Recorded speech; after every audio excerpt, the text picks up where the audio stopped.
Assalamualaikum warahmatullahi wabarakatuh. Bismillahirrahmanirrahim. Alhamdulillahirabbil alamin. Wassalatu wassalamu ala asyrofil anbiya'i wal mursalin Sayyidina Muhammadin wa ala alihi wa sahbihi ajma'in. Amma ba'du. Alhamdulillah, terima kasih kami sampaikan kepada Bapak Ibu yang meluangkan waktu hadir di majelis yang dimuliakannya Allah Subhanahu wa Ta'ala. Mudah-mudahan kita semua yang berada di Muang maupun yang menyimak di daerah-daerah di Batam, di Jakarta, di Kediri, di Blitar, dan di mana saja berada yang menyimak secara streaming pun insya Allah mendapatkan keberkahan di dalam majelis yang kita cintai bersama ini. Salawat dan salam selalu kita haturkan kepada junjungan Nabi besar kita, Nabi Muhammad Sallallahu Alaihi Wasallam yang pertama, dan yang kedua kita tujukan kepada hakikat Muhammad yang ada di dalam diri pribadi kita masing-masing. Alhamdulillah, mudah-mudahan Bapak Ibu, adik-adik yang dirahmati Allah Subhanahu wa Ta'ala, pada malam hari ini diberikan kesehatan, keberkahan, kebahagiaan, tidak kurang suatu apapun. Amin, amin ya Rabbal Alamin. Kajian yang sudah berlalu, kita telah mengaji bab ikhlas, ya. Jadi Bapak Ibu sekarang sudah paham bagaimana kita menjalani ibadah, menjalani kehidupan, menjalani amal perbuatan dengan ikhlas. Ya.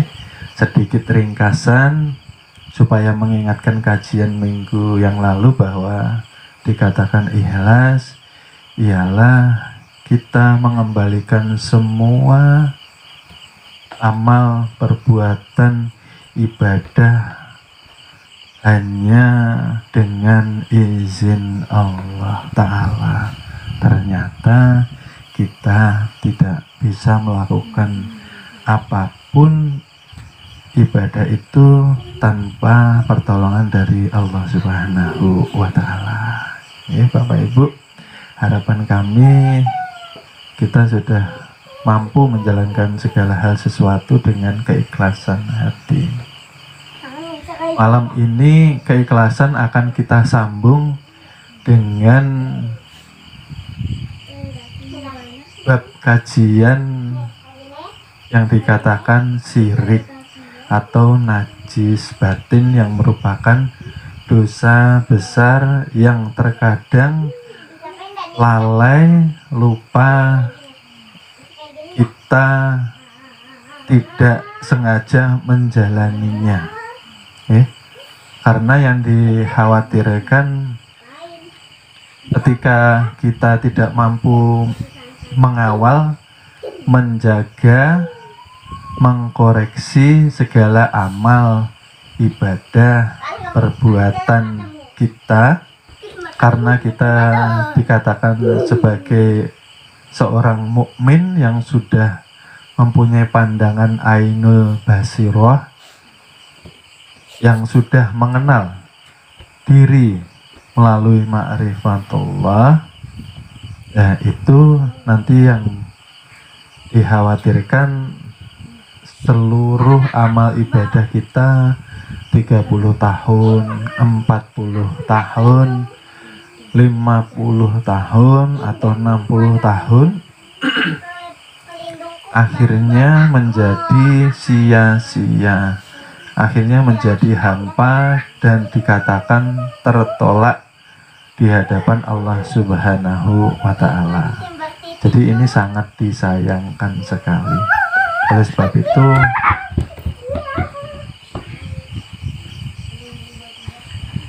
mari malam ini kita bersama-sama kembali mengkaji bab yang dimana amal ibadah kita supaya tidak sia-sia, tidak hampa, dan tidak tertolak oleh Allah Subhanahu wa Ta'ala, ya.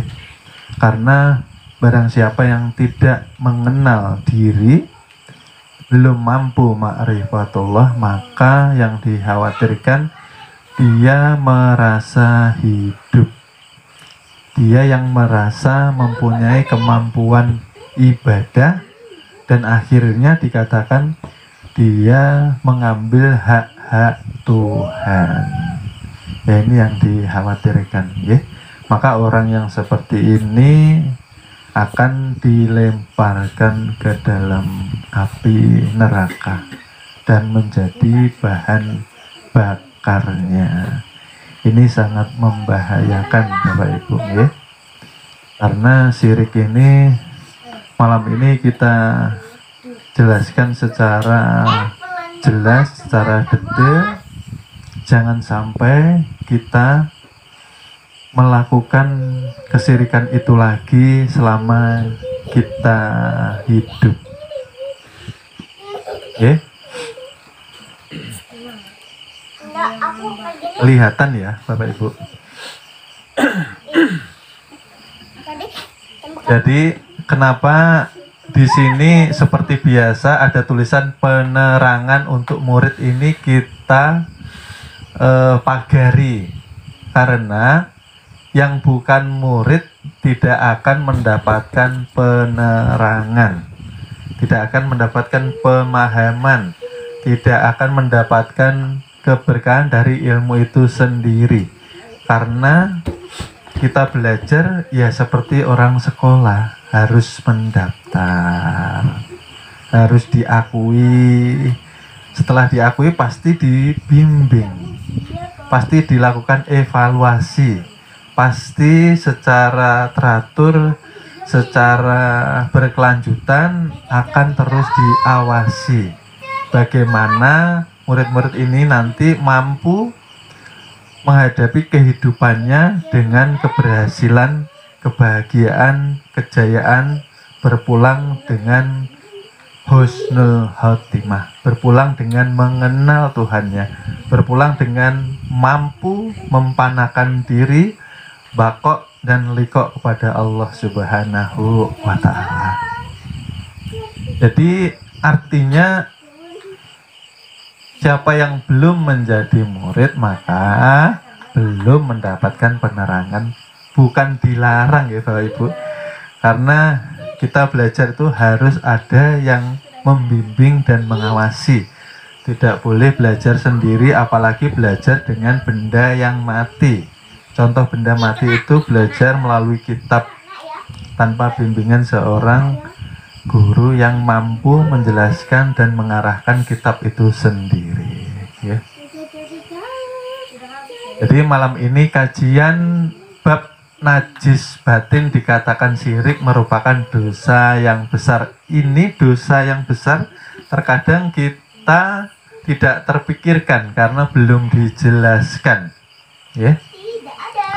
Jadi dikatakan syirik najis batin itu terbagi menjadi 3 bagian, ya Bapak Ibu. Yang pertama fikih atau syariat, yang kedua tasawuf, dan yang ketiga tauhid. Nah, jadi bagaimana ini nanti kita hindari setiap hari, setiap jam, setiap detik.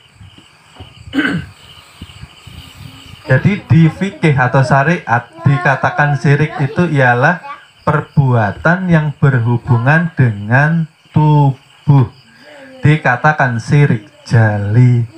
Syirik itu dikatakan jelas dan nyata yang memperbuatkan tubuh kita. Contoh, ya, contoh. Biasanya ibu-ibu hamil ketika berjalan bawa yang namanya bulu landak, bawa gunting, bawa kayu dan segala macam perlengkapannya. Biasanya di daerah-daerah seperti itu yang dilakukannya. Maksudnya baik Bapak Ibu, maksudnya baik supaya melindungi si jabang bayi ini tadi. Tetapi secara tidak sadar ibu ini tadi karena belum mengaji, jadi belum paham bab masalah syirik, akhirnya menjalani kesyirikan tanpa disadari Bapak Ibu. Syirik itu artinya apa? Menyetarakan hal sesuatu selain Tuhan, menyetarakan kepada Tuhan itu sendiri. Artinya apa? Ibu ini tadi merasa aman, merasa selamat jabang bayinya atau dirinya juga ketika membawa itu tadi bulu landak, gunting, ya. Nah, maka dikatakan bahwa kita yang sudah mengenal diri, kita kan yang pertama tahapan dasar kita selalu bersama Allah. Artinya tidak perlu peralatan hal yang semacam itu lagi, ya. Ini himbauan, ya. Jadi ketika kita membawa segala hal sesuatu untuk keamanan kita, artinya kita meragukan keamanan dari Tuhan itu sendiri yang mempunyai kuasa seluruh alam semesta. Kita meragukan Tuhan tanpa kita sadari. Yang pertama, Tuhan bersama kita. Yang kedua, Tuhan meliputi kita. Yang terakhir, yang paling putus keyakinan ialah hakikat diri. Bukankah ini tajalli dari wujudullah? Ya Allah. Jadi kemana-mana pun kita tidak perlu membawa apapun Bapak Ibu. Percaya sama ini orangnya. Bukankah sudah dikatakan, sudah dijelaskan berulang kali bahwa insan, dikatakan insan itu manusia. Dikatakan manusia itu bukan kita sebetulnya Bapak Ibu. Kita semenjak dilahirkan kita tidak ada yang menjadi wujud. Dikatakan manusia, insan, kamil, mukamil kan sempurna Bapak Ibu. Dan kesempurnaan itu yang memiliki hanya Allah Ta'ala gitu.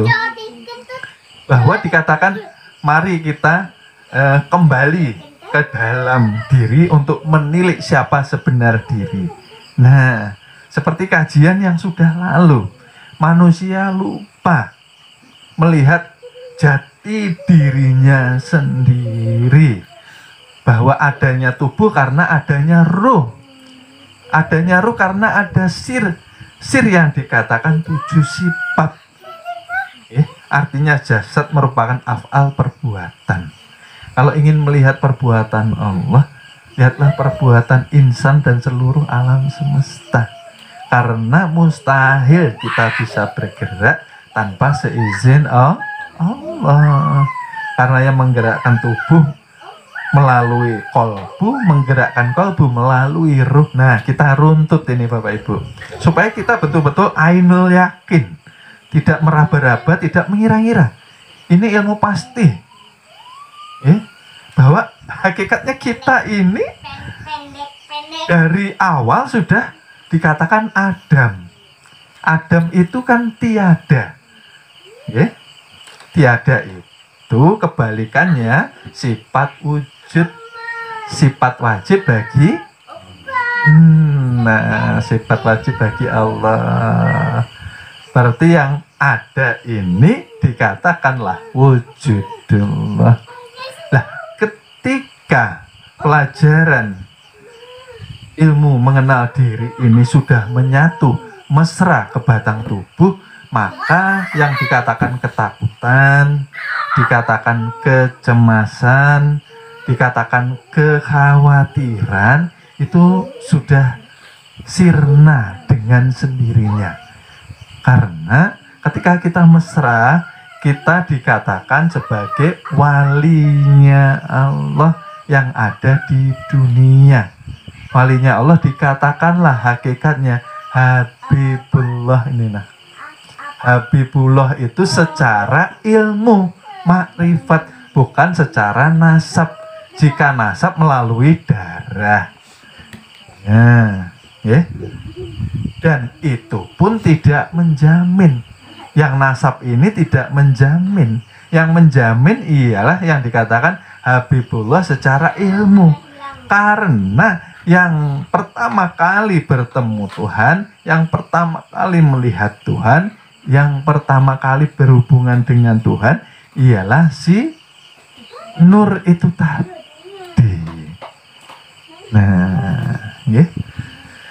Jadi setelah pelajaran ini kita harus pelan-pelan merubah adat kebiasaan anak cucu kita supaya mereka tidak meneruskan perbuatan yang syirik yang tanpa mereka sadari sendiri.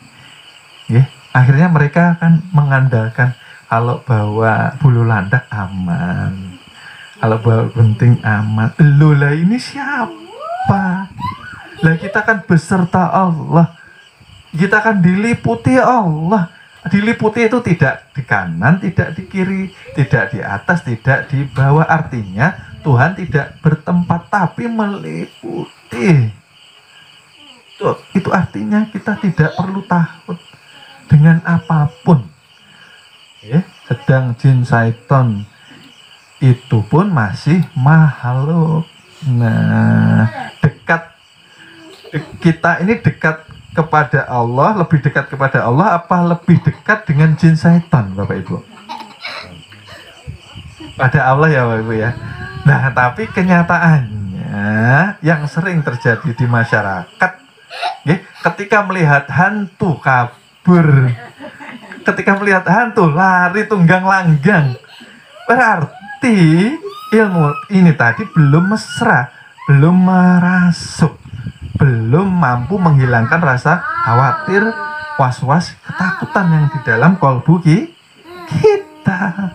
Seperti itu. Kalau sudah merasuk ya biasa aja Bapak Ibu. Yang lebih dekat dengan kita kan bukankah Tuhan itu sendiri? Yang dikatakan jin syaitan, jin ifrit, jin kafir, ini tadi masih berjarak. Kalau Tuhan kan tidak berjarak. Makanya dikatakan lebih dekat daripada urat. Dia sendiri yang wujud sebetulnya, ya Allah. Ya, tapi itu perlu kita latih kembali. Caranya bagaimana Bapak Ibu? Yang diajarkan perguruan, ya. Setiap kali kita ada kesempatan sambil bekerja, sambil masak, sambil mencangkul, sambil minum kopi, kita menjalankan sholatul daimun, ya. Ibadah Muhammad yang secara 24 jam berkelanjutan meneruskan menegakkan sholat yang 5 waktu agar tidak putus sholat kita selama 24 jam. Yang 5 waktu secara syariat, ya, yang 24 secara hakikat atau makrifat. Karena jasad dan tubuh memerlukan ibadah. Nah, setelah menjalankan sholatul daim dengan jalan rasa, merasakan gerak keluar masuknya napas. Nah, tidak perlu dilisankan, tidak perlu diucapkan, cukup kita merasakan ya Bapak Ibu ya. Tidak boleh ditarik, tidak boleh ditahan, tidak boleh dipaksa keluar. Kita tugasnya hanya mengikuti gerak hayat itu sendiri, ya. Setelah semakin kita merasakan, dikatakan memesrakan jasad dan ruh, maka timbul yang namanya kenikmatan. Timbulnya kenikmatan karena tenggelamnya kesadaran kalbu kita bahwa kita sudah lenyap. Yang ada la ilaha illa mawujud bihaqi illallah. Nah, itulah dikatakan dari sholatul daim menjadi sirul asror. Hanya kenikmatan saja Bapak Ibu. Makanya ada yang ho, ada yang sudah puncak kenikmatannya. Ya, malam ini mudah-mudahan kita semua sudah mampu melepaskan hal-hal yang tidak perlu kita bawa, yang itu bisa menyinggung Tuhan itu sendiri. Tuhan merasa disepelekan akhirnya. Di rumah dipasangi ayat kursi, ya. Di belakang tuh biasanya di dapur-dapur kasih ayat kursi. Itu tanpa kita sadari, maksud kita baik, Bang, supaya rumah ini tidak dimasuki jin setan. Kita pasangi ayat kursi. Nah, tapi yang mendiami rumah tidak pernah menghidupkan kolbunya. Maka hakikat jin setan di dalam kolbu yang gelap, kolbu yang belum hidup, kolbu yang jarang dizikirkan. Itulah tempat jin setan sebetulnya, bukan di luar, di dalam.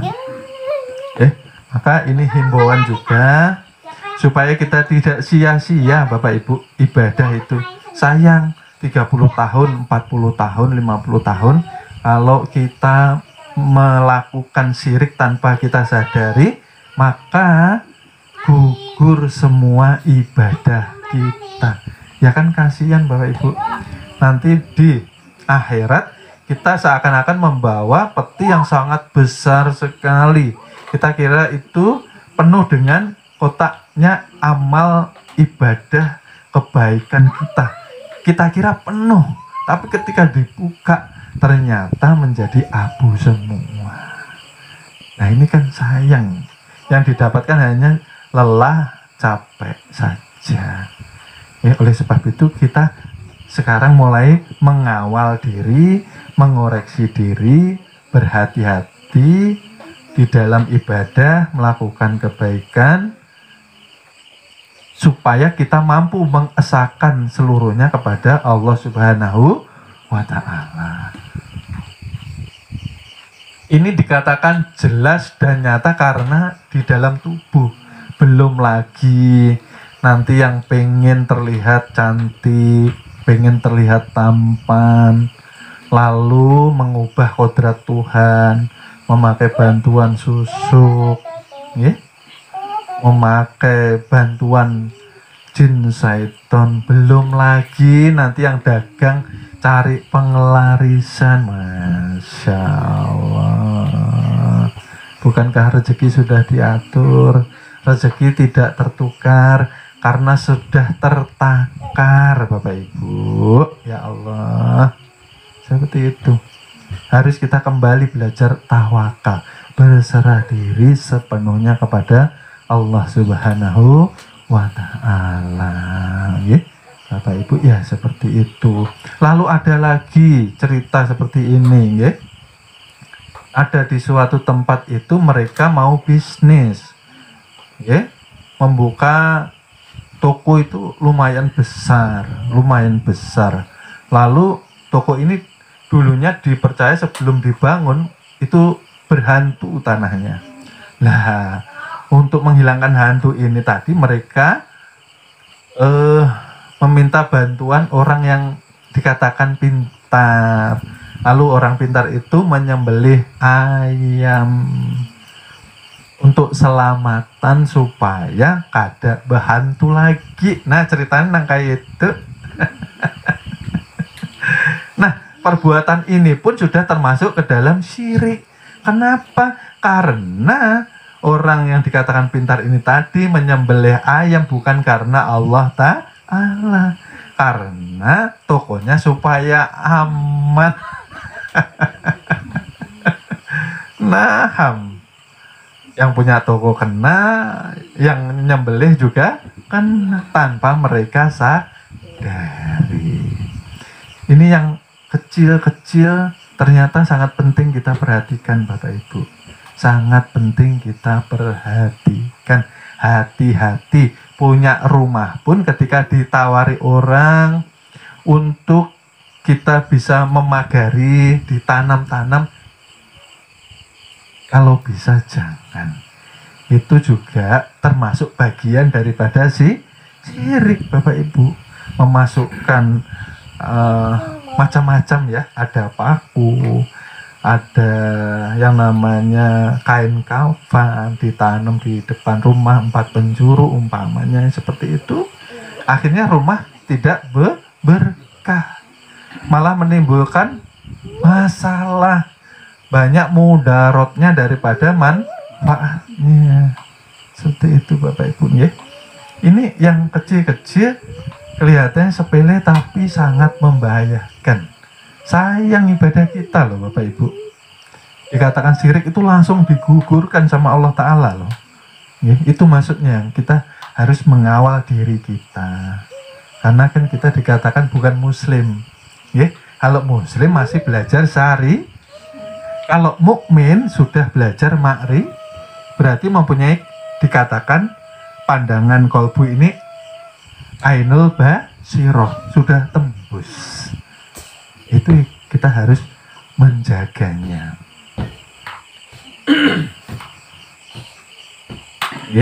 Satu lagi contoh, karena ini di Kalimantan. Nah, terkadang-kadang ada yang punya peliharaannya nenek moyangnya buaya. Kalau tidak memberi di sungai, nah hamuknya, nah kapat-kapit nang kayak itu. Nah, kenapa bisa nang kayak itu? Karena kita masih mempercayai.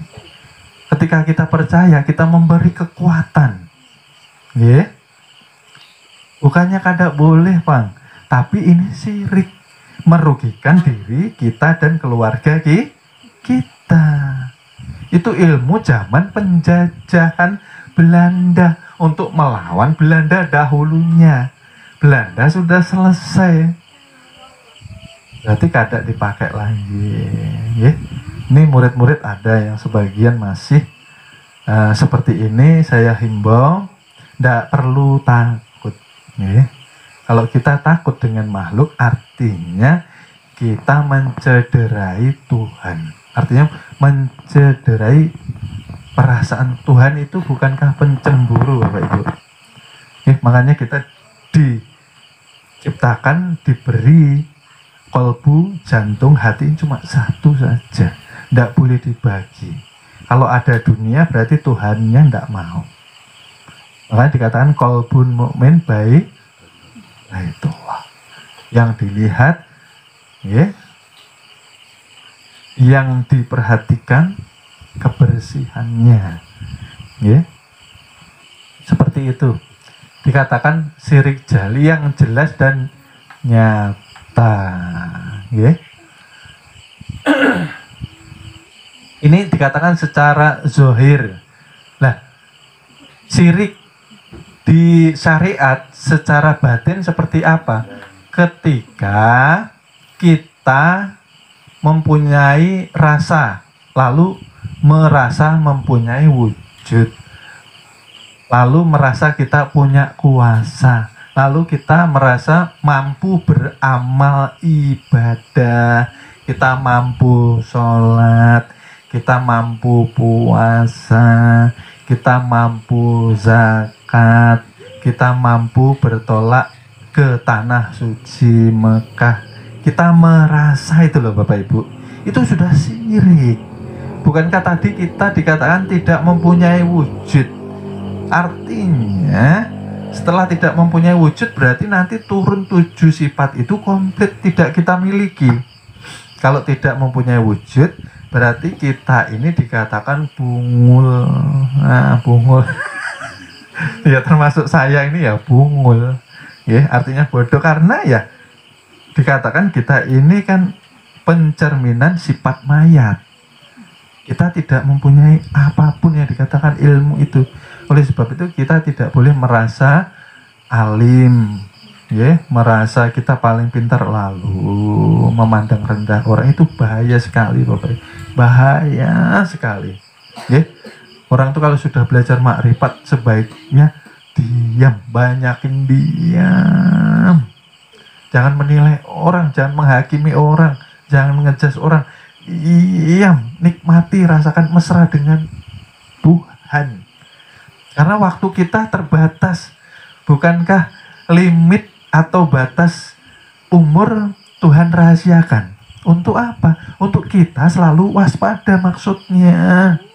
Tidak harus menunggu sakit-sakitan. Tidak harus menunggu harus tua banget. Tidak.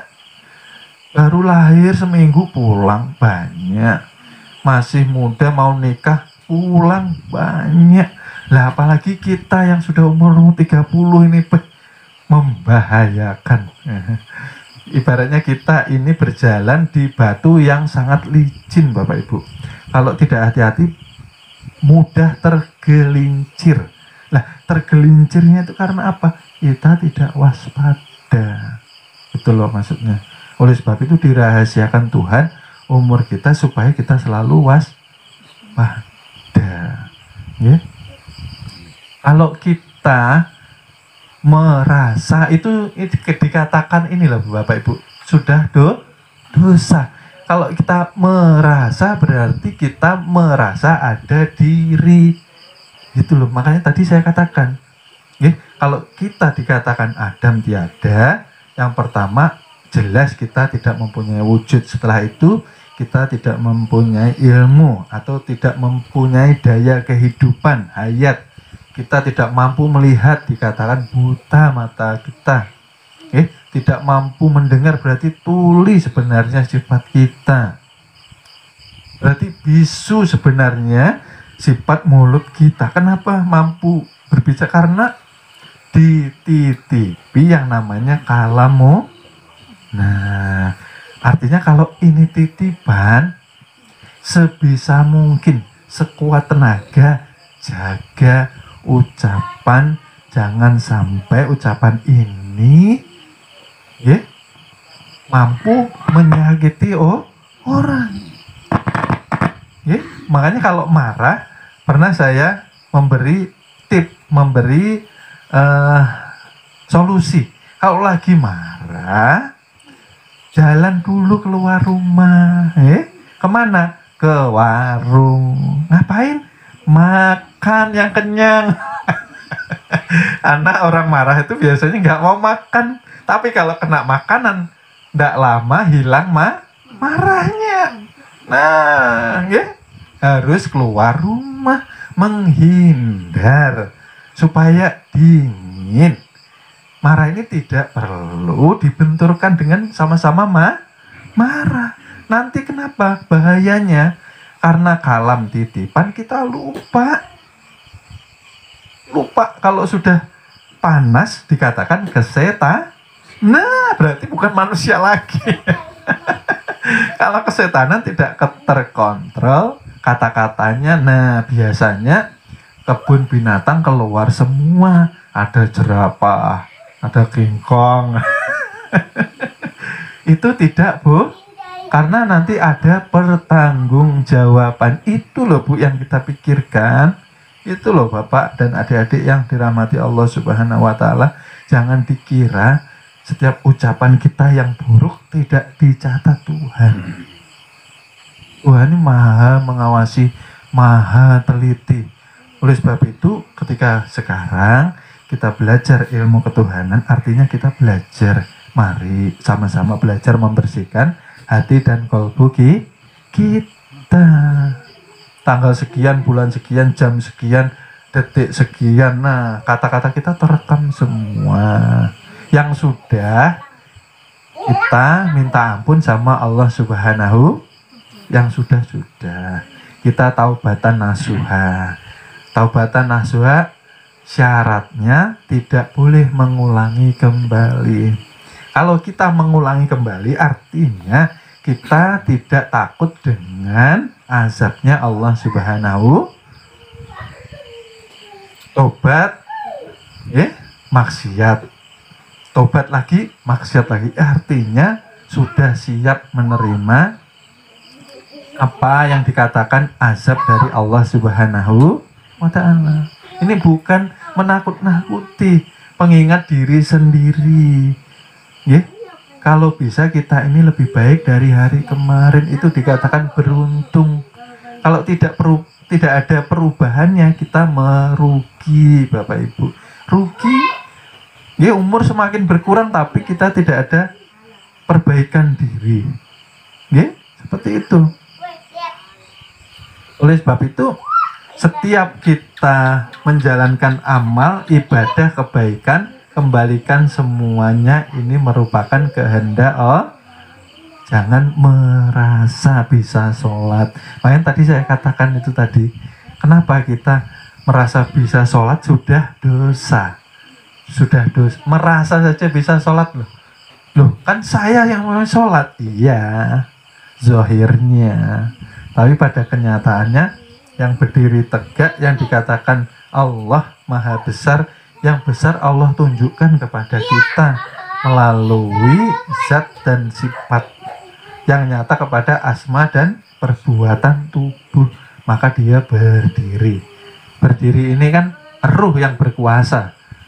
Tanpa ruh, nah, tidak mampu itu nyata, Bapak Ibu. Tidak bisa kita ingkari. Artinya sebetulnya yang sholat bukan kita. Dia yang sholat. Dia yang menyaksikan kebesaran sendiri. Dia yang ingin dikenal. Oleh sebab itu, Tuhan menciptakan bagian daripada dirinya, dikatakanlah awalnya itu nur, ya, nur. Nah, oleh sebab itu hati-hati yang biasanya mendengar asal dari tanah, maka kita nanti kembali ke tanah. Naham, itikat nangkaya ini harus diperbaiki. Maka tanah ini asalnya dari anasir apa, Bapak Ibu? Air. Air anasir daripada angin. Angin anasir daripada api atau nar. Lah, nar ini terhubung kepada nur. Nur Muhammad terhubung kepada nurnya Allah. Lah, nurnya Allah yang dikatakan ismu zat ini tadi selalu bersama Tuhannya. Artinya asal kita dari nur, bukan dari tanah. Ya, itu yang harus kita itikatkan, itu yang harus kita yakinkan di dalam kolbu kita. Ya. Jadi ini sudah paham ya Bapak Ibu, ada zahir, ada batin di fikih. Yang kedua, ya, dari segi tasawuf merupakan perbuatan hati. Kalau tadi perbuatan tubuh, sekarang ini perbuatan hati. Ini dikatakan tersembunyi karena di dalam. Yang mengetahui kita dan Tuhan. Ini pun ada yang zohirnya, ya. Yang dikatakan zohir ini ketika Bapak Ibu, mohon maaf, makanya gelar itu sangat bahaya Bapak Ibu. Bukan saya katakan tidak baik, bukan. Sangat bahaya ketika kita tidak bisa menempatkan gelar itu dengan bijaksana. Gelar itu susah nyarinya, ustadz, kiai, ulama, susah. Belajarnya lama. Tetapi ketika kita sudah mendapatkan gelar itu, hati-hati menempatkannya. Jangan sampai gelar itu tadi ketika kita ibadah, kita merasa kagum dengan diri sendiri. Nih, dikatakan ujub. Nah, biasanya orang-orang yang dikatakan mereka berilmu, mereka alim, mereka merasa banyak ilmunya, ya, sudah paling baik bacaannya, paling sempurna rukunnya, ya, yang dikhawatirkan ini loh Bapak Ibu, kagum dengan diri sendiri, kagum dengan dirinya sendiri. Masya Allah. Kalau kagum dengan diri sendiri berarti belum kenal Tuhan, karena belum kenal hakikat diri sendiri. Kagum Bapak Ibu, kagum ya. Mengagumi diri sendiri berbahaya. Kalau sudah kagum dengan diri sendiri, akhirnya sum'ah itu memamerkan ibadah, mulailah menceritakan kepada keluarganya, pada sahabatnya. Contoh yang paling banyak ialah ketika pulang dari tanah suci Mekah. Mekahnya bagus Bapak Ibu, tapi setelah pulang, nah ini tadi akhirnya bangga di diri karena gelar tadi. Nah, lalu menceritakan. Nah ini maksudnya baik, akan tetapi, nah inilah secara ilmu itu dikatakan sudah sum'ah. Menceritakan berarti ingin diakui, ingin dinilai oleh masyarakat, oleh keluarga, oleh kerabatnya. Nah, ya. Karena ini pelajaran kolbu Bapak Ibu, batin ya. Lalu ketika sudah sum'ah, larinya ke riya. Nah, riya inilah yang menimbulkan sifat takabur atau sombong. Kalau sudah sombong ini berat Bapak Ibu. Sifatnya kingkong. Ya, kingkong ini di sini. Takabur ini kan di sini. Oleh sebab itu orang kalau tidak mau dikalahkan, merasa disepelekan, pasti yang ditepuk sini. Bapak belum kenal saya ya. Nah, takabur sudah Bapak Ibu. Nah, kalau sudah takabur seperti ini, akhirnya larinya kemana Bapak Ibu? Merendahkan orang. Maka orang dengan kita sama Bapak Ibu hakikatnya. Bukankah tadi kemarin saya katakan bahwa garam ini tidak pernah terpisah dengan rasa asinnya. Garamnya Bapak Ibu pernah pisah nggak sama asinnya? Tidak pernah. Gula tidak pernah pisah dengan rasa manisnya. Sepertipun matahari tidak pernah terpisah dengan cahaya manusia. Ya seperti itu Bapak Ibu, ya Allah. Jadi tidak ada alasan, ya, tidak ada alasan setelah kita belajar ilmu mengenal diri, ilmu mengenal Tuhan, dikatakan ilmu makrifat, lalu kita tinggi hati, tinggi diri, merasa paling hebat, lalu merendahkan. Jangan, ya, tidak boleh. Karena ketika kita belajar ilmu ketuhanan yang dicontohkan junjungan Nabi besar kita, Nabi yang mulia, yang baik akhlaknya, kita ditugaskan untuk saling memuliakan manusia. Itu loh Bapak Ibu. Karena Rasulullah sudah tahu hakikat manusia, dikatakanlah wujudullah. Nah, hati-hati Bapak Ibu. Ya, kemarin seperti saya katakan, seringkali kita tidak mampu melihat tidak mampu melihat kapas di dalam baju. Karena sudah jadi baju, kapasnya kemana Bapak Ibu? Esa. Inilah kita. Tuhan sudah esa dengan kita. Lah kita kesadarannya seringkali memisahkan diri kepada Tuhan merasa diri sendiri, merasa sendirian, berarti merasa ada maka di ilmunya kita tidak ada Bapak Ibu. Loh, itu loh, ini kunci ketenangan hidupnya para walinya Allah Subhanahu wa Ta'ala. Mereka menjalani hidup seperti wayang yang menjalani cerita kehidupan dalangnya. Seperti itu, ya. Jadi tidak ada lagi cerita kita Bapak Ibu.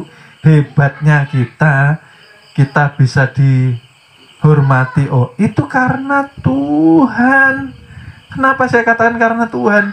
Bukan karena kita. Ya karena masih ada ruh. Kalau tidak ada ruh, ya tidak bisa dihormati Bapak Ibu. Dibungkus lalu ditanam. Nah, disinilah yang sering kita gagal paham. Itu loh Bapak Ibu, ini bahaya. Makanya saya bilang, belajar ilmu seperti ini, ketuhanan, kita contoh Nabi kita, panutan kita. Rasul mengajarkan tawaduk, rendah hati. Makin berisi ilmu, nunduk. Nggak apa-apa. Dianggap bungul ya memang bungul. Memang orang yang pengen diakui pintar, orang yang pengen diakui cerdas, orang yang pengen diakui dirinya terlihat alim di hadapan orang, itu tanda mereka masih dangkal di dalam pemahaman mengenal hakikat diri sejatinya sendiri. Akhirnya apa? Terpuruk ke dalam kesirikan. Ingin diakui orang berarti mensejajarkan diri dengan Tuhan. Secara tidak sadar ternyata seperti itu dosanya. Ya Allah, ya Rabbi. Ini yang secara zohir, secara zohir, syirik yang tersembunyi. Mohon maaf nih tadi tulisannya kurang pas. Secara batin, nah ini tadi. Mohon maaf, ini masih zohirnya. Ini yang kedua, itu tadi yang pertama ya Bapak Ibu. Yang kedua, ialah tersembunyinya di dalam niat. Artinya begini, kita sholat niatnya yang awal apa Bapak Ibu? Lillahi. Tapi setelah sholat kita mengharap pahala, kita mengharap surga, ya kan? Pertanyaannya, seandainya kita ini ingin dilihat keikhlasan kita di hadapan Allah Subhanahu wa Ta'ala, seandainya surga dihapus, pahala dihapus, apakah kita masih mau sholat Bapak Ibu? Ya kalau paham tetap sholat. Karena hakikat sholat itu mengesahkan, melihat, menyatakan, bersaksi bahwa kita sudah menyaksikan kebesaran Tuhan yang ada di dalam diri kita. Ya Allah, bukan lagi menyembah. Oleh sebab itu di minggu yang kemarin masih ada yang bingung, loh bukannya sholat ini menyembah guru? Loh itu betul secara syari. Nah kita makin ke dalam lagi belajarnya. Kalau masih ada dua di dalam satu wujud, dikatakan itu syirik. Ada kita, ada tuh, berarti kita mengakui ada wujud di diri. Itu maksudnya. Sedangkan di makrifat ini, mengenal diri ini bagaimana caranya kita menuju kefanaan. Yang difanakan apa sih? Bukan tubuhnya lalu hilang. Ya mungkin ada beberapa wali ketika mereka sholat, ketika mereka zikir, tubuhnya jadi jernih. Bukan menghilang Bapak Ibu, jernih. Karena tubuh dan ruh sudah memasuki ruang yang dikatakan kesucian. Nah, dan itu bisa terjadi akhirnya orang tidak mampu melihat dikatakan hilang, padahal ya ada orangnya. Cuman karena saking bening, jernih seperti air ini tadi loh Bapak Ibu, tubuh akhirnya tidak mampu dilihat karena sudah tidak ada sifat manusia di dalam dirinya. Ini tugas kita. Belajar ini bagaimana kita selalu memakai sifat ketuhanan. Seperti itu, ya. Oleh sebab itu, ketika kita ibadah, kita tidak boleh meminta lagi, mengharap lagi, menginginkan lagi surga atau neraka. Mohon maaf, surga atau pahala. Karena surga dan pahala itu, ingat Bapak Ibu, mereka juga makhluk. Mereka makhluk. Lah kita juga makhluk. Kita ingin kembali kepada Tuhan. mengharapkan keridhaan dari Allah Subhanahu, itu yang kita inginkan. Karena surga itu tidak mampu dimasuki dengan ibadah, Bapak Ibu. Hakikatnya ya, kita sholat ibaratnya 1000 tahun tanpa ada cacat, tapi kalau Allah tidak ridho, tidak mampu masuk surga. Kenapa nggak ridho Tuhan? Karena kita merasa kita yang Oleh sebab itu kan Rasul mengatakan, aku masuk surga pun bukan karena amal ibadahku. Akan tetapi setelah dijelaskan seperti ini, yo jangan lalu lemah, ya tetap harus menegakkan ibadah syariat. Karena syariat itu tanda keimanan kita kepada Allah Subhanahu.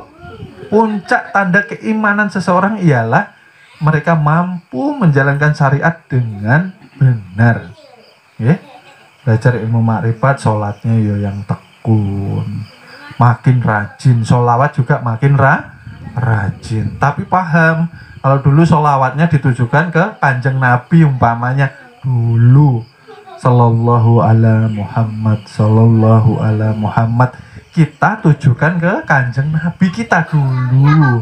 Sekarang kita sudah paham, ternyata ada dua. Selain ditujukan ke baginda Nabi kita yang kita cintai, yang kedua kita tujukan kepada Muhammad Haki. Nah, ini yang belum dimasukkan, kadang-kadang lupa. Arahnya ke sini juga. Kita menyelawati hakikat diri kita yang ternyata hakikat daripada rahasia Tuhan itu sendiri. Oleh sebab itu, barang siapa rajin sholat mendapatkan keberkahan. Keberkahan di tubuh apa Bapak Ibu? Keberkahan tubuh, mata menjadi bisa melihat, itu keberkahan. Telinga jadi bisa mendengar, keberkahan. Tapi itu kita jarang memahaminya, jarang mensyukurinya.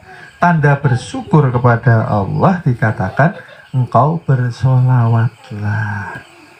Solawat itu mensyukuri ke dalam dulu.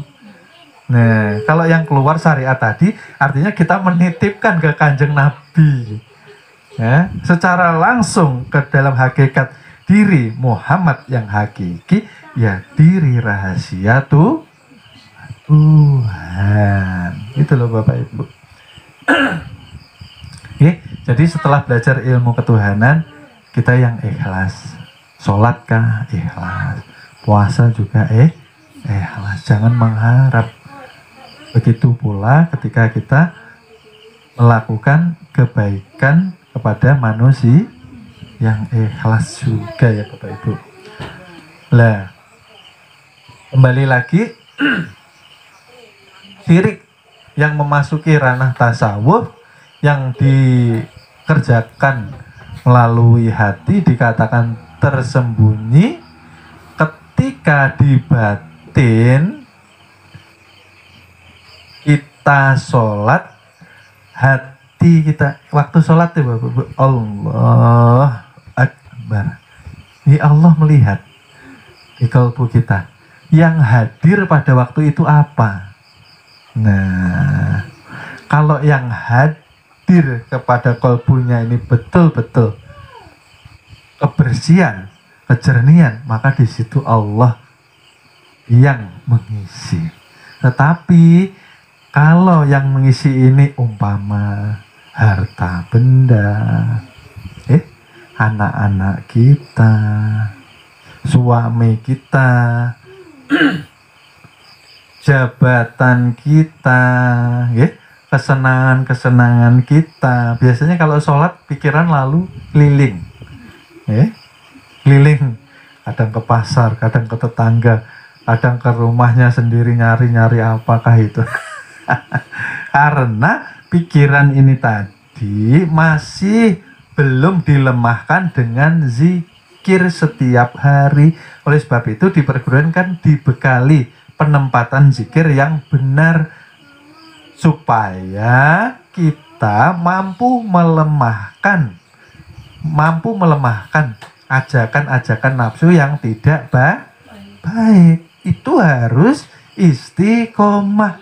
Oleh sebab itu habis sholat tidak boleh langsung buru-buru meninggalkan tempat sholatnya, Bapak Ibu. Jazamkan, istiqomahkan zikir la ilaha illallah, la ilaha illallah, la ilaha illallah, la ilaha illallah. Terus Bapak Ibu, tidak perlu kencang-kencang. Yang penting kita dengar di telinga kita kita mendengarkan kemantapan hati dengan melapaskan penuh kesadaran. Kita melapaskan seluruh tubuh mengembalikan kepada la itu tadi. La itu kan bukankah kita yang tidak ada itu. La itu kan tiada tuh Bapak Ibu.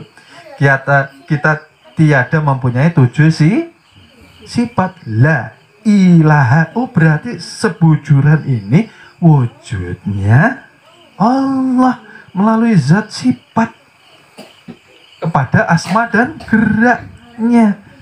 La ilaha illallah, la ilaha illallah. Artinya kita menyadarkan nafsu kita, diri kita, supaya kita kembali kepada kesadaran fitrah kita. Kita tiada, yang ada Allah saja. Masya Allah.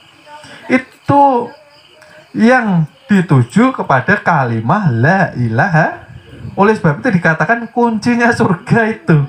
Karena kunci berserah diri, Bapak Ibu. Kalau sudah berlapas, yang datang dan kembali hanya Allah. Itu selamat. Bagaimana neraka mau membakar orang yang sudah berkalimat la ilaha? Selamat Bapak Ibu, ya Allah. Oleh sebab itu ketika kita zikir, artinya kita berselindung di kalimat tauhid. Kita berselindung itu bagaimana sih Bapak Ibu? Ini kalau ada buku, kita di belakang atau di depan? Kalau berselindung, berlindung, pasti di belakang. Berarti yang nampak buku bukan itu maksudnya. Ya Allah, itu jalan keselamatan. Nampakkan sifat-sifat Tuhan di dalam kehidupan kita. Itu loh. Bukan kita yang hebat, bukan kita yang pintar, bukan kita yang cerdas, bukan kita ini mampu menghasilkan uang karena kerja keras kita. Bukan Bapak Ibu. Karena kebesaran Tuhan yang memberi rahmat, hidayah, nikmat kepada kita setiap hari. Kita yang sering nggak sadar, ya seperti itu. Oleh sebab itu, ya ini pentingnya malam ini kita kaji supaya kita hati-hati gitu nah Bapak Ibu. Kita kawal diri kita ini, nah yang kita kawal bukan orang lain. Kita kawal, kita awasi supaya kita ibadah Allah. Kita bisa ikhlas, kita mampu jauh menghindari yang namanya syirik. Yang zahir maupun yang batin, yang nyata maupun yang tersembunyi. Kalau seperti ini nanti kita hati-hati. Karena ini banyak sekali. Dalam sehari kita harus terlepas dari semua kesirikan ini tadi. Seperti itu. Lah, terkadang yang ini yang sering kali yang terjadi kepada kita. Ketika sholat kita lalai, ketika sholat kita alpa, ketika sholat hati kita tidak mampu menghadirkan Tuhan itu sendiri. Oleh sebab itu dikatakan mata hati kita ini mati, Bapak Ibu. Berarti mati apa, Bapak Ibu? Berarti jarang sekali dizikirkan. Dizikirkan tuh dihidupkan. Dihidupkan tuh disadarkan. Nah itu loh maksudnya. Bukan hanya melafazkan saja la ilaha illallah, la ilaha illallah, lalu geleng-geleng. Tidak apa-apa, sembarang aja kan. Yang penting mampu menempatkan. Itu loh Bapak Ibu, itu yang terpenting. Kalau tidak ditempatkan kalimat ini tadi tidak membawa manfaat itu. Yang pertama harus mampu menempatkan, yang kedua harus mampu menyelami. memahami arti makna apa yang kita lafazkan itu tadi. Seperti supaya kita tenggelam, supaya kita masuk ke dalam kebesaran Tuhan. Seperti itulah maksudnya. Nah, ternyata setiap hari kita ini sholatnya tertolak ketika lalai hati kita, tanpa kita perasaan kita sholat sudah subuh, sudah zuhur, sudah asar, sudah maghrib, sudah isya, alhamdulillah. Tetapi ternyata masya Allah, karena kita lalai, tidak mampu khusyuk, dikatakan alpa, tidak hadir. Yang hadir jasadnya, ruhnya, kalbunya bolos. Tidak ada di kelas Bapak Ibu, absen saja. Nah, seperti ini yang kelihatannya sepele, tetapi ternyata termasuk dosa Nah, inilah Bapak Ibu. Oleh sebab itu, nggih, mohon maaf saya tidak mengajari jelek, nggih. Tolong tempatkan cinta kepada makomnya, nggih. Yang diutamakan di dunia ini cinta Allah dan itu yang pertama Bapak Ibu, nggih. Baru nanti boleh setelah itu cinta anak, cinta istri, cinta suami, nggih. Itu yang kesekian kalinya. Kenapa? Karena ketika kita menempatkan cinta kepada makhluk di atasnya cinta Allah dan Rasulnya, maka kita menjadi budak daripada yang kita cintai. Akibatnya apa Bapak Ibu? Kalau kita terlalu mencintai seseorang, akhirnya kita berani melanggar perintah Tuhan. Kita mampu melanggar syariat-syariat yang diajarkan Rasulullah. Nah, akhirnya buta mata hati kita karena terlalu mencintai makhluk. Sedang makhluk itu tidak akan pernah setia kepada kita. Nah, itu bujur. Mana yang setia? Istrinya meninggal, suaminya nggak mau dikubur, malah menikah lagi. Nah, suami juga seperti itu. Suaminya dikubur, istrinya nggak mau dikubur juga. Nah, waktu pacaran katanya, aku tidak bisa hidup tanpamu. Ternyata istrinya meninggal dibiarkan aja. Supaya tidak tegang ya Bapak Ibu ya. Artinya apa? Mencinta makhluk sewajarnya. Karena mohon maaf, ini saya jelaskan, saya jelaskan bahwa istrikah, suamikah, orang tuakah, anakkah, saudara, semua kan titipan. Kalau kita terlalu mencintai, artinya kita ini mau jadi Tuhan. Kita mau memiliki istri kita, ingin memiliki suami kita. Kita tidak ikhlas bapak ibu kita berpulang ke rahmatuh.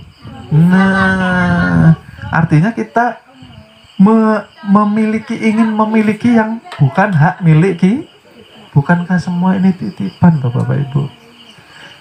Oleh sebab itu yang setia, yang tidak pernah meninggalkan kita siapa Bapak Ibu? Allah Subhanahu wa Ta'ala. Oleh sebab itu utamakan Allah dan Rasulnya, maka kita juga akan diutamakan hidup di dunia. Iya, kita banyak masalah, hidup ruwet, banyak kekurangan, banyak kesakitan, usaha banyak gagal. Koreksi dulu hubungan kita dengan Tuhan. Koreksi hubungan kita dengan Rasulullah. Jangan menyalahkan siapapun. Karena kegagalan pun itu atas qadarullah, kehendak daripada Allah untuk menegur kita supaya kembali kepadaku. Bukan usahamu yang kurang, tetapi hubunganmu denganku perlu diperbaiki. Seperti itu Bapak Ibu. Kalau malam kan perlu kita merenung, hidup ini kayak apa ya, selama ini kok ruwet nih. Nah, ternyata hubungannya dengan Allah, nah, Senin Kemis, kadang Senin Jumat. Nah, ini yang perlu kita baiki. Karena manusia kan maunya instan Bapak Ibu. datang ke Tuhan kalau ada perlunya. Ya, sholat tahajud mau nangis, ya Allah ya Robbi. Nah, kita ketawakan Tuhan. Nah, datang-datang ada maunya nih anak ini. Giliran dilonggarkan rezekinya, diluaskan sehatnya, lupa, lalai ini hati, lalai kepada Tuhan, sering lalai Bapak Ibu. Ini bahaya ya. Tiap hari kita diberi sehat, diberi makan, dicukupkan, diberi tempat berteduh. Ya, kita yang harus tahu diri. Ya, bersyukur ya. Jangan hidup semaunya. Karena bumi milik Allah, langit pun milik Allah, Bapak Ibu. Nah, ini yang harus hati-hati ya Bapak Ibu. Karena tanpa terasa ternyata kita menjalani syirik. Pantas.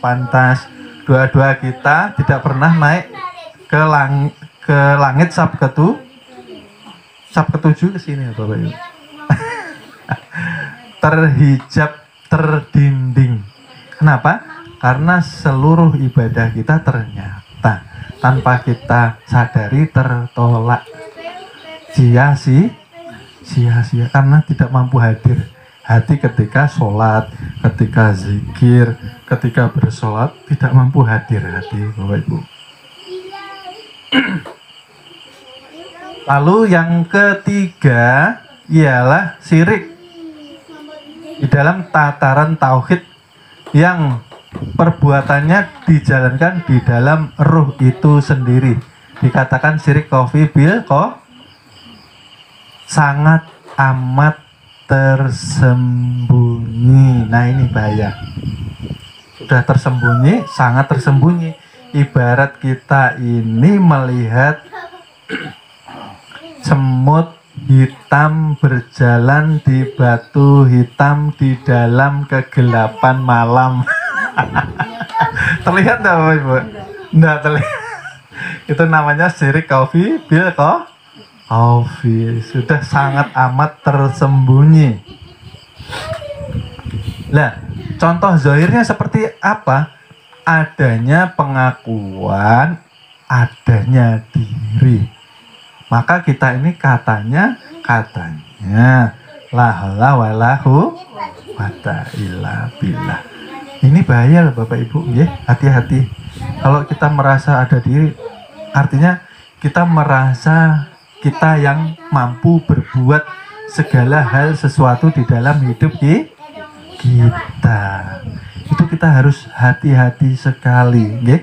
Bukan kita yang berbuat, ya, tetapi Allah yang membantu, yang mengizinkan kita berbuat kebaikan.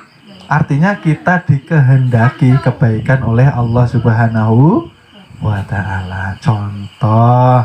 Nah, ini contoh lagi. Ya. Ketika sholat 5 waktu, coba kita lihat hati kita ini Bapak Ibu. Kita jujur kepada diri kita masing-masing. Ketika sholat itu kita merasa terpaksa atau hanya sekedar harus menggugurkan kewajiban, atau ketika kita menjalankan sholat ada rasa kerinduan dengan Tuhan.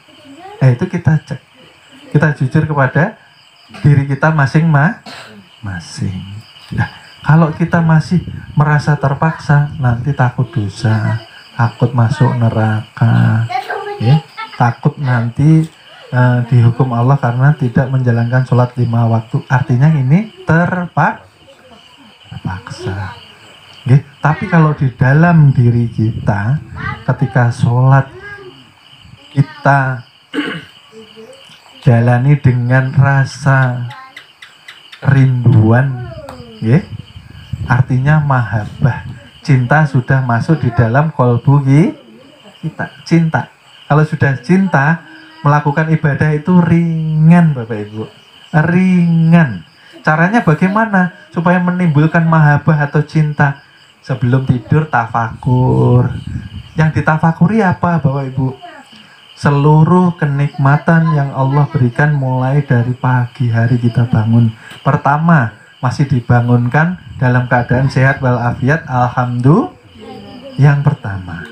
Yang kedua, setelah dihidupkan kembali kita diberi rezeki, diberi kenyang, dihilangkan haus kita, dicukupkan segala kecukupan kita. Alhamdulillah. Akan tetapi seluruh nikmat yang Allah berikan, kita renungkan seharian ini tadi, kita ingat Allah itu berapa jam, berapa waktu, atau hanya 5 waktu saja. Cukup subuh, setelah subuh ke duhur kita lalai sama Tuhan.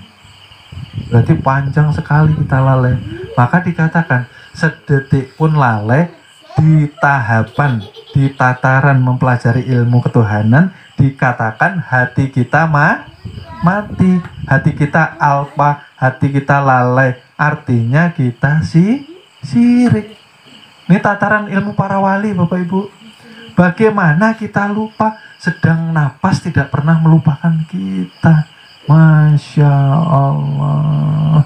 Ini lah Bapak Ibu. Ini bukan Tuhan, tetapi ini yang mewakili yang dikatakan zatnya. Ini bukan Tuhan, tapi dengan ini menjadi wasilah. Nah, ini wasilah. Coba Bapak Ibu nanti pulang, mau tidur, coba dirasakan. Bukankah sumber ketenangan terdapat di sini, Bapak Ibu? Ini yang mengantarkan, ini wasilah. Dikatakan Muhammad hakiki, dikatakan Rasul yang menjadi rasa. Itu loh Bapak Ibu. Itu yang sering kita lupakan gitu loh. Kita terlalu mencari kebahagiaan, kesenangan di luar diri sedang Allah menyediakannya, Allah menyiapkannya, sedia, tinggal kita memakai, tapi kita banyak Nah, belajar lagi ya. Untuk saya pun ya harus belajar, khususnya buat jamaah Bapak Ibu. Perhatikan, luangkan waktu untuk selalu memperhatikan gerak keluar masuk nafas kita. Ini yang zahir. Lalu tahapan tauhid perbuatan ruh, syirik kofi bil kofi di dalam tataran batin. Nah ini Bapak Ibu, ini yang sering kita jalani juga. Kita ini belajar ilmu ketuhanan, tetapi masih mampu tidak menyukai orang, masih mampu membenci orang, masih mampu membeda-bedakan orang. Nah, berarti artinya apa Bapak Ibu? Artinya ini loh, kalbu kita tidak mampu memandang Allah pada segala yang wujud. Bukankah segala yang wujud termasuk ini? Bukankah ini wujudnya Allah? Kenapa kita tidak bisa melihat? Karena matinya mata hati kita. Belajar ilmu ketuhanan tapi masih tidak menyenangi orang, masih menjelekkan orang, masih berburuk sangka kepada berarti yang namanya kewujudan Allah kepada setiap wujud yang Allah ciptakan tidak terlihat. Pahamkah Bapak Ibu? Pahamkah? Kalau mau membenci orang, tahan dulu, tafakur dulu, ditimbang dulu. Kira-kira ini ada untungnya kah? Atau justru malah menjadikan mudarat kepada kita? Siapa yang saya benci? Umpamanya si A. Lah si A ini siapa dalamnya? Nah, inilah Bapak Ibu. Oleh sebab itu Rasulullah itu menjadi rahmatan lil sama musuhnya ada sayang loh. Itu yang diajarkan kepada kita. Harapannya kita ini mempunyai sifat welas asih kasih sayang. Percuma belajar agama tinggi-tinggi. Percuma, kenapa? Ketika jika tidak dilandasi dengan ilmu mengenal diri. Akhirnya yang ada saling berebut kebenaran. Kamu salah, aku yang benar. Akhirnya timbul permusuhan. Akhirnya saling membenci. Nah, ini justru bukan menjadi rahmatan lil alamin. Ya kalau seperti itu ya mending belajar ilmu TK. Ini ilmu TK, ilmu dasar kita ini, ilmu makrifat. Ini pondasi agama Bapak Ibu. Bukan ilmu yang dasarnya. Tapi kalau rumah dibangun tanpa dasar yang kuat pasti runtuh. Sudah kiai haji tapi akhlaknya, adabnya, nah ini yang dikhawatirkan tidak sesuai dengan gelarnya. Ini yang mengkhawatirkan di akhir zaman ini. Seperti itu. Oleh sebab itu, ya kita belajar ilmu agama ini, cobalah hati yang ditata, kalbunya yang dibersihkan. Lihat segala hal sesuatu, maka Allah mengatakan di mana kamu melihat di situ ada wajah. Wajah itu apa sih? Wajah itu bentuk itu rupa. Rupa itu asma. Di dalam asma ada sifat, di dalam sifat itulah zat. Dikatakan Muhammad, hakikatnya Allah juga Bapak Ibu. Ya Allah, ya Rabbi. Oleh sebab itu, ini pesan. Belajar ilmu ketuhanan, jangan sampai kita membenci orang. Jangan sampai memusuhi orang. Kenapa? Karena yang kita musuhi, yang kita benci, diri kita sendiri hakikatnya. Ini yang membawa kesialan terhadap diri kita akhirnya yang sial kita. Yang ruwet hidup kita. Karena kita memusuhi yang dikatakan wujudullah itu sendiri. Oleh sebab itu kan di perguruan ini tidak muluk-muluk Bapak Ibu. Belajar agama untuk memperbaiki akhlak budi pekerti kita. Tidak yang ingin karomah macam-macam. Tanpa minta pun kalau kita benar di dalam belajar istiqomah, tubuh kita ini berkeramat Bapak Ibu. Kenapa dikatakan berkeramat? Nah ini tadi, kalau kita benar mampu mempanakan, mampu bako kepada Allah Subhanahu wa Ta'ala, kita dikatakan Habibullah. Ini loh Habibullah, dikatakan kekasihnya Allah ya hanya Muhammad hakiki. Nah ini orangnya. Mustahil sengsara hidup di dunia, gitu loh. Kalau kita mampu menjadi rahmatan mampu kita meneladani apa yang diajarkan Rasulullah Bapak Ibu. Oleh sebab itu setelah belajar seperti ini, yang kita harapkan kita mampu selamat daripada najis batin setiap hari. Caranya seperti apa? Menghindari syirik setiap hari ini caranya bagaimana? Kita harus bertubuhkan ruhani. Ruhani dikatakan ruh, hakikatnya nur. Hakikat nur ini dikatakan ismu zat. Nama zat dikatakan Allah.